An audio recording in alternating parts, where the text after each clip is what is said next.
사도행전 18장 4절에서 11절 말씀입니다. 사도행전 18장 4절에서 11절 같이 읽겠습니다. 안식일마다 바울이 회당에서 강론하고 유대인과 헬라인을 권면하니라.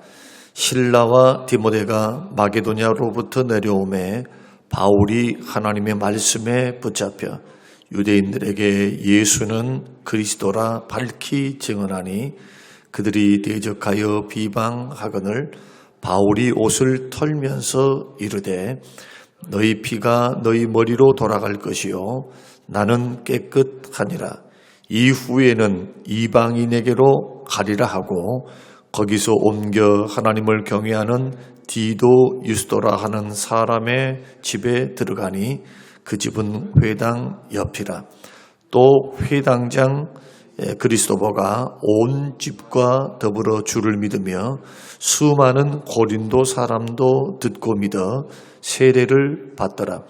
밤에 주께서 환상 가운데 바울에게 말씀하시되 두려워하지 말며 침묵하지 말고 말하라.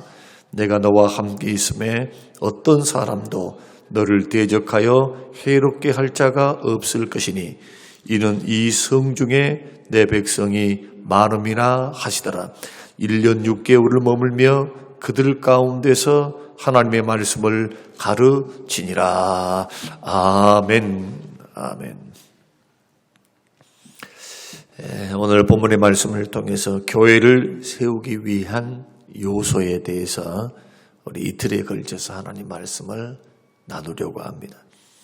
사도 바울이 제2차 세계 전도 여행을 하면서 유럽의 여러 지역을 전도를 합니다. 빌립보, 데살로니가 이렇게 전도하면서 쭉쭉 내려오는데 가는 곳마다 핍박을 받습니다. 유대인들이 시기해서 사도 바울을 가만 내버려 두지를 않습니다. 소동을 일으킵니다. 깡패를 동원합니다. 그렇게 하면서 복음 증가하지 못하도록 하니까 사도 바울이 피해 다녀요. 피해서 어디까지 내려오느냐? 베레아까지 내려옵니다. 베레아에서도 복음을 증거했더니 헬라인들의 귀부인들과 많은 헬라인들이 예수를 믿기 시작합니다. 그런데 베레아까지 또 찾아와요. 복음을 증거한다는 소식을 듣고 깡패들, 유대인 깡패들이 찾아와서 사도 바울을 또 괴롭게 합니다. 그래서 또 피해서 아테네로 내려오게 됩니다. 사도 바울은 아테네에서 큰 실패의 쓴맛을 보게 됩니다. 복음을 증거했는데 많은 수가 믿지를 못해요. 소수의 사람들만 예수 앞으로 복음을 듣고 돌아오는 그러한 일들이 생깁니다. 그런 실패를 딛고 그런 아테네에서 사역을 접고 저 밑쪽에 있는 고린도 항구 도시로 내려갑니다. 지금 오늘 본문은 고린도 사역에 대해서 사도 바울이 말하고 있는 내용입니다. 자, 아테네에서는 그가 홀로 복음을 증거했습니다. 혼자서만 갔어요. 유대인들을 피해서 혼자서. 그리고는 아레오바고 우리가 이제 성지순례 갔습니다만은 파르테논 신전 바로 밑에 있는 그 옛날에는 그게 시장이고 광장이었고 많은 철학자들과 종교인들이 자기들의 사상을 전파했던 곳입니다. 여러분 성지순례 한번 가보시면 아시겠지만은 돌 무더기로 되어 있어요. 돌산. 큰 돌산이 아니라 언덕으로 되어 있어요. 그 위에서 올라가면 앞에는 공명이 있기 때문에 산이 있기 때문에 많은 사람들에게 적은 목소리를 가지고도 큰 마이크 효과를 낼 수 있는 그런 광장입니다. 그곳에서 복음을 증거했어요. 그런데 아테네에서 실패가 고린도에서는 성공으로 이어집니다. 자, 똑같은 복음을 증거했습니다. 성령의 능력도 똑같습니다. 복음을 전하는 사람도 같습니다. 그런데 어떤 지역에서는 승리를 하고 어떤 지역에서는 승리를 못합니다.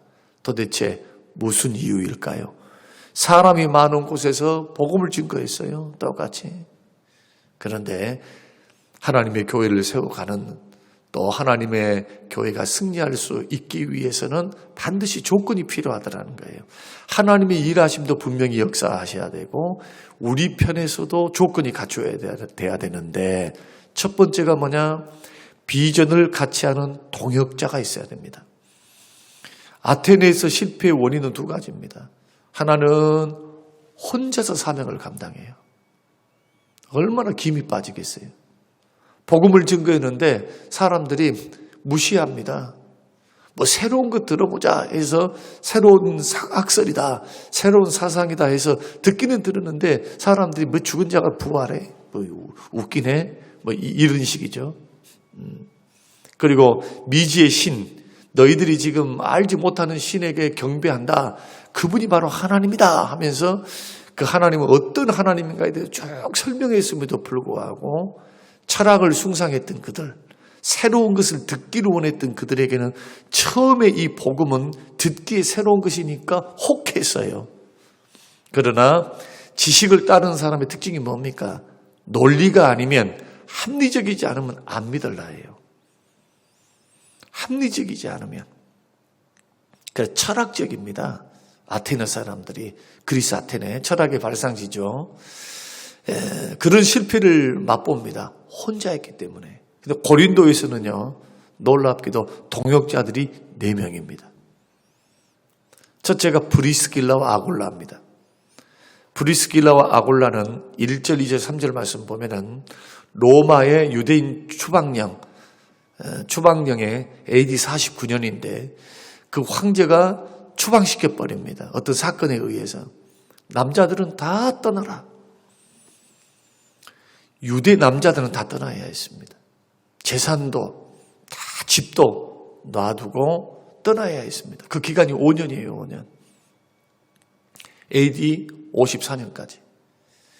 그때 로마에 살고 있었던 브리스길라, 아굴라와 브리스길라는 거기에서 추방을 당해서 고린도로 내려오게 됩니다. 그들은 천막을 만드는 그런 기술이 있었기 때문에 고린도 와서 천막을 만드는 일을 했어요. 그래서 누구를 만나느냐? 같은 업종에 있었던 바울을 만납니다. 그런데 브리스길라와 아굴라는 바울이 전도한 사람들이 아닙니다. 이미 로마에서부터 그리스도를 믿고 있었던 사람들입니다. 로마 교회는 바울이 세운 적이 없습니다. 바울이 로마에 가본 적도 없습니다. 그런데 어떻게 로마 교회가 세워졌느냐? 오순절날 마가의 다락방에서 성령이 역사하시고 임재하셨을 때, 그때 로마의 전역에서부터, 로마에 있는 사람들, 또 로마의 전역에 있었던 경건한 경건한 유대인들이 오순절을 지키기 위해서 예루살렘에 왔습니다. 그때 성령의 감동을 통해서 새술에 취한 것처럼 복음을 선포하는 하나님의 구원의 말씀을 듣게 돼요. 그때 그 말씀을 듣고 돌아갔던 일단의 무리들이 교회를 세웠는데 그 교회가 굉장히 부흥했어요. 성도들에 의해서 유대인들, 디아스포라 유대인들을 통해서 세워진 교회, 그러다 점차적으로 이방인들도 함께 교회에 합류하게 됩니다. 그래서 로마 교회는 유대인들이 세웠지만은 헬라인들도 함께 모여서 예배를 드리는 다국적 교회. 출신 성분이 달라도 이방인과 유대인들이 하나 된 교회. 그래서 로마서의 배경이 바로 그러한 배경에서 출발을 합니다. 그 가운데 누가 있었다고요? 브리스길라와 아굴라 집사. 이들은 복음을 안고 고린도 지역에 왔는데 여기에서 사도 바울을 만난 겁니다. 그리고 사도 바울을 통해서 더 깊은 복음에 대해서, 예수 그리스도에 대해서, 말씀에 대해서 1년 6개월 동안 같이 있으면서 엄청난 도전을 받습니다. 심지어는 18장에 보면은 아볼로라고 하는 목사님이 있습니다. 고린도에서 사역을 했던 아볼로라고, 에베소 지역에서 사역을 했던 또한 아볼로, 고린도와 에베소의 사역자였는데 이 아볼로가 누구에게서 복음을 배우게 되느냐? 브리스길라와 아골라를 통해서 복음을 듣게 돼요. 성령의 역사에 대해서. 그리고는 더 성숙해져가는 그의 사역을 보게 됩니다. 브리스길라와 아골라는 목회자는 아니었지만 평신도였지만 그러나 사도 바울을 통해서 엄청난 말씀 교육을 받게 돼요. 동역자입니다. 거기에다가 마게도냐, 빌립보, 데살로니가 지역에 있었던 실라와 디모데가 합류를 해요. 그게 벌써 4명 아닙니까? 4명.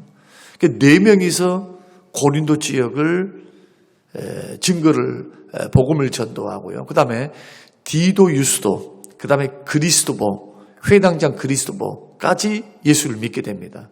디도, 유스도라고 하는 집에서 또 교회가 개척이 되어지고 이런 동역자들과 협력자들에 의해서 복음이 흥황한데 오늘 본문의 말씀을 여러분 주목해 보면은 자, 사도 바울이 말씀을 증거할 때 오늘 본문을 한번 봐보십시다. 자, 18장 5절을 한번 읽어보십시다. 자, 5절. 자, 시작. 실라와 디모데가 마게도냐부터 내려오매 바울이 하나님의 말씀에 붙잡혀 그랬습니다. 유대인들에게 예수는 그리스도라. 여러분 사도 바울이 가는 곳마다 보세요. 가는 곳마다 유대인들이 도전하고 유대인들이 잡아 죽이려고 합니다. 사도 바울은 거반 유대인들의 폭력배에 의해서 돌에 맞아 죽을 뻔하기도 했어요. 복음을 증거하다. 1차 세계 전도 여행 때. 루스드라라고 하는 곳에서. 그 얼마나 트라우마가 있겠습니까? 그는 하나님의 능력 있는 종이었으면서도 사람이에요, 사람. 얼마나 트라우마가 있었겠습니까? 그런데 동역자들이 오자 말씀에 붙잡히게 돼요. 이게 우연이냐는 거예요, 이제. 오늘 성경을 통해서 보면 이게 우연이겠는가? 우리는 이 말씀을 보면 잠언의 말씀이 생각납니다. 전도서의 말씀이 생각납니다. 하나의 줄은 쉽게 끊어지지만 삼겹줄은 끊어지지 않는다. 쉽게 끊어지지 않는다. 그래서 교회를 세우기 위해서는 비전을 같이 공유하는 동역자들이 반드시 있어야 합니다. 아무리 그 사람이 훌륭해도 절대로 혼자는 성공 못합니다. 혼자는 넘어져요. 옆에서 위로해주고 옆에서 격려해주고 옆에서 서로 짐을 져주고 하나님의 비전과 꿈을 같이 해서 주의 종과 더불어서 그 일들을 감당하는 협력자들이 많아야죠. 지도자는 많으면 곤란해요. 지도자는 모세의 옆에 아론과 훌같이 그 지도자를 중심으로 옆에서 협력하는 동역자들이 많아야 합니다.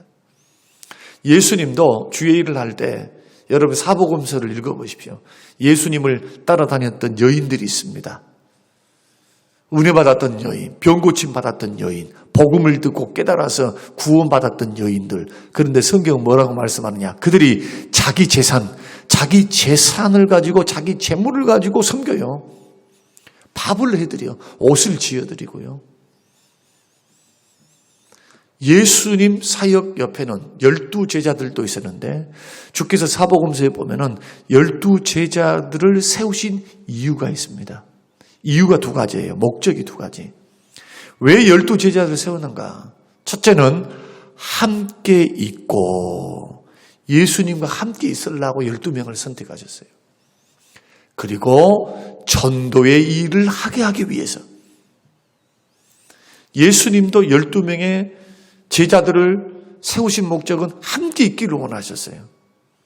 하나님이시면서 사람이시기 때문에 그래요. 사람은 홀로서는 외롭습니다.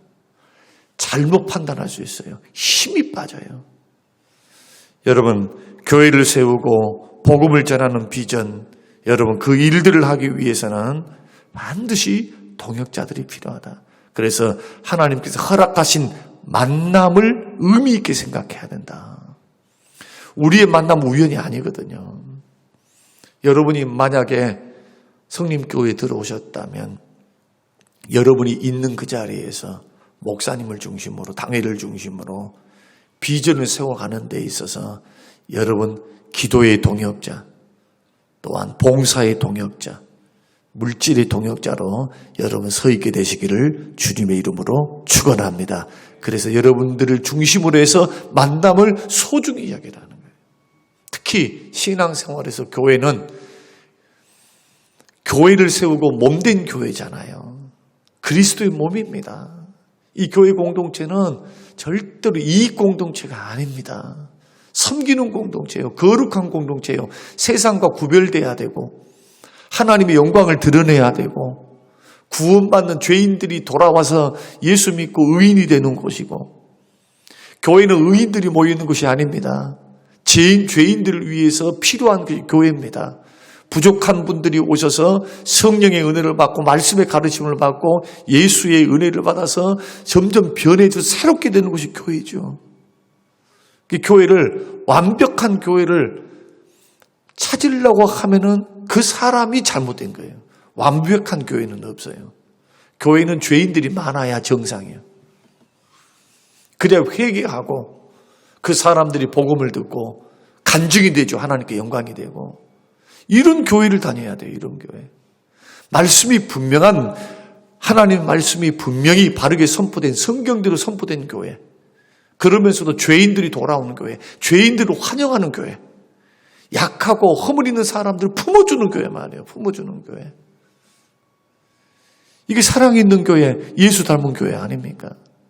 그러나 교회를 와봤더니 온통 부자들만 있고 온통 잘난 사람들만 있다.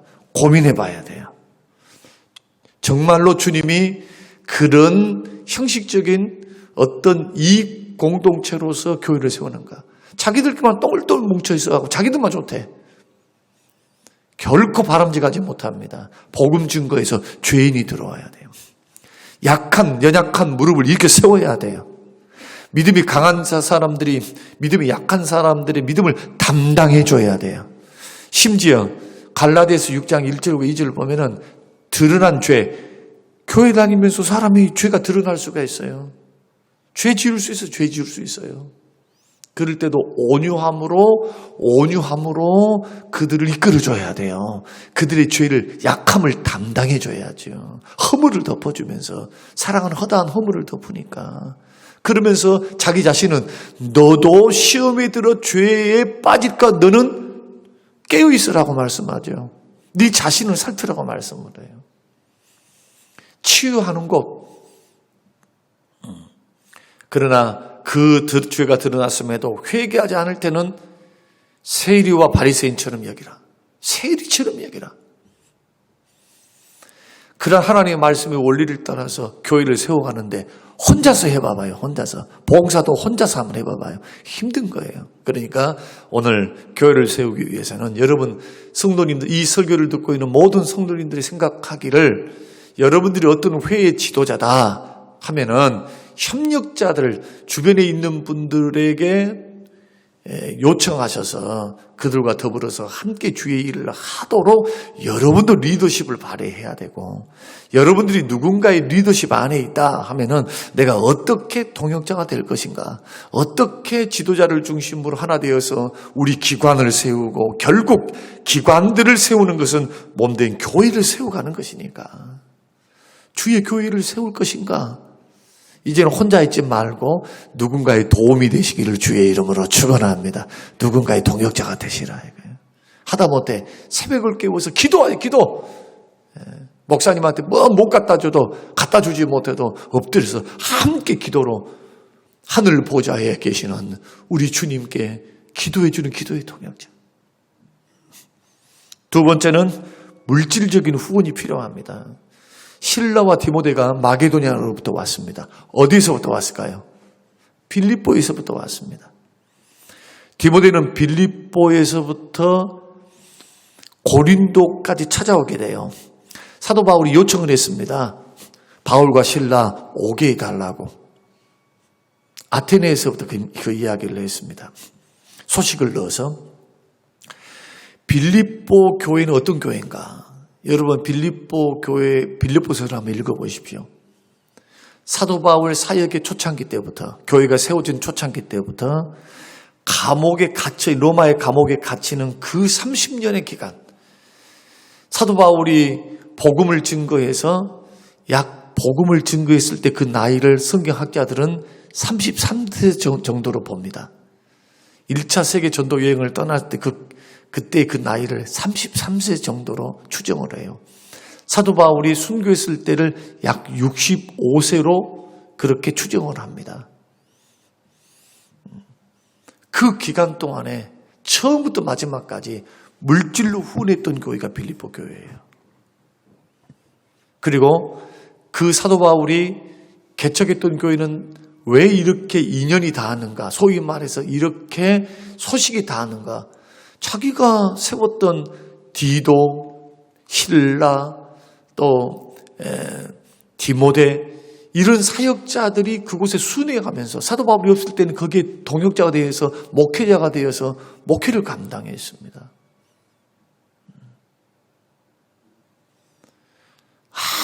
아무리 주의 일이어도 사람은 사람이에요. 하나님의 모든 것을 다 가능하신, 전능하신 하나님이시지만 하나님은 뭘 통해 역사하시느냐? 사람을 통해 역사하세요. 사람을 통해. 여러분들이 마음에 감동을 다 받았다. 우리 목사님에게, 우리 선교사님에게, 이런 분에게 감동이 왔다. 그 감동대로 섬기시기를 주의 이름으로 축원합니다. 필요한 거예요. 필요. 그래서 가장 큰 교회가 됐겠어요. 이런 조건들이 딱 맞아떨어지는 교회가 고린도 교회예요. 다른 곳에서는 막 뭐가 있느냐? 핍박이 있습니다. 어려움이 있습니다. 방해가 있습니다. 그래서 제자들이, 바울이 전도했던 그 사람들, 그 제자들이 빨리빨리 피신시켜. 왜냐하면은 루스드라에서 한번 죽을 뻔했거든요.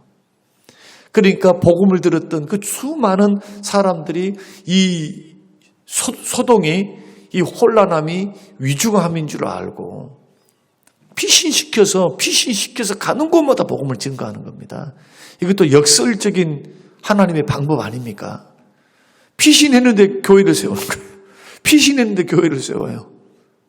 참 하나님의 일하심을 보십시오. 하나님은 손해볼 일 하나 안 해요. 그런데 또한 사람이기 때문에 먹을 게 필요하잖아요. 자, 고린도 교회에서 보십시오. 자비량하면서 천막을 기웠습니다. 그런데 이 천막 깁는 것을 끝까지 한 것이 아닙니다. 초창기 때만 천막을 기워요.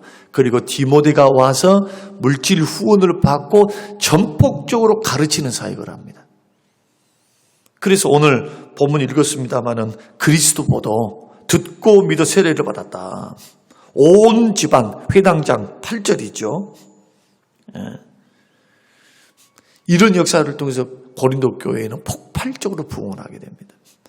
사랑하는 성도 여러분, 하나님의 교회를 세우기 위해서는 이제 내일 두 가지를 더 말씀드리겠습니다만은 이 두 가지 비전을 같이 하는 동역자가 있어야 된다. 누군가의 도움이 필요해요. 하나님은 여러분들을 동역자로 세우신 겁니다. 하나님 몸된 교회 세우라고. 동역자가 돼야지 방해자가 되거나 방관자가 되면 안 돼요. 동역자가 돼야 돼요. 그러면서도 물질 후원이 필요해요. 여러분, 기도하면서 목사님들이, 선교사님들이 참 다른 거 신경 쓰지 않고 참 말씀 연구하고 기도하고 신방하고 복음을 증가하고 가르치는 일에 최선을 다할 수 있도록 돕고 섬기는 것은 지극히 성경적이에요. 지극히 주님이 기뻐하는 일이에요. 아니, 남들도 구제할 건데, 그러죠? 모르는 사람도 선교할 건데, 모르는 사람도 내가 속해 있는 곳에서 주의 종들을 섬기는 것이 죽게 하는 거예요, 죽게. 예수님은 그것을 나에게 하는 것이라고 말씀을 하셔요. 동일시 하셨어요. 가난한 사람에게 하는 것도 죽게 하는 거.